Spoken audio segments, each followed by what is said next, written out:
Spot fixing புகாரில் கைதான cricket வீரர் சண்டிலாவின் உறவினர் வீட்டிலிருந்து 20 லட்சம் ரூபாயை டெல்லி போலீசார் பறிமுதல் செய்துள்ளனர். இதற்கிடையே IPL போட்டிகளை தடை செய்ய உச்சநீதிமன்றத்தில் வழக்கு தொடரப்பட்டுள்ளது.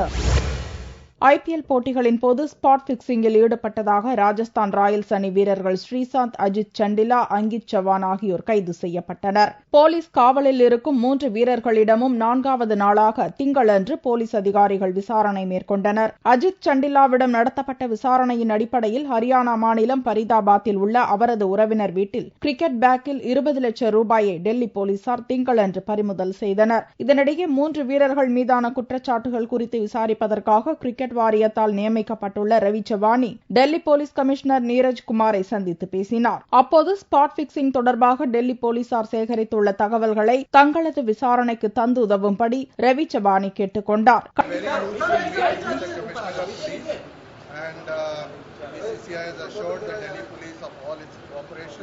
I've also told him about the intention of the BCCI to request the Rajasthan Royals franchise to file an FIR with the Delhi police because the 3 players who have violated the code are also guilty under the criminal code.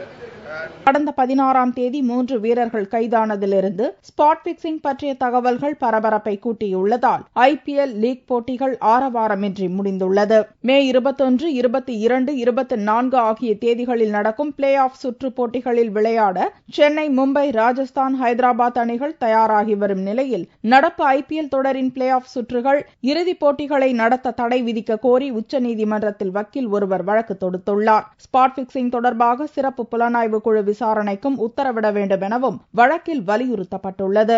இந்நிலையில் மகாராஷ்டிராவைச் சேர்ந்த ரஞ்சி போட்டி வீரர் பாபுராவ் யாதவ் என்பவர் திங்களன்று கைது செய்யப்பட்டார். Spot fixing விவகாரத்தில் 3 வீரர்கள் தவிர ராஜஸ்தான் ராயல்ஸ் அணியின் முன்னாள் வீரர் அமித் சிங், முன்னாள் ரஞ்சி வீரர் மனிஷ் புடேவா மற்றும் சூதாட்ட புரோக்கர்கள் என இதுவரையில் 20 பேர் கைது செய்யப்பட்டுள்ளனர் என்பது குறிப்பிடத்தக்கது.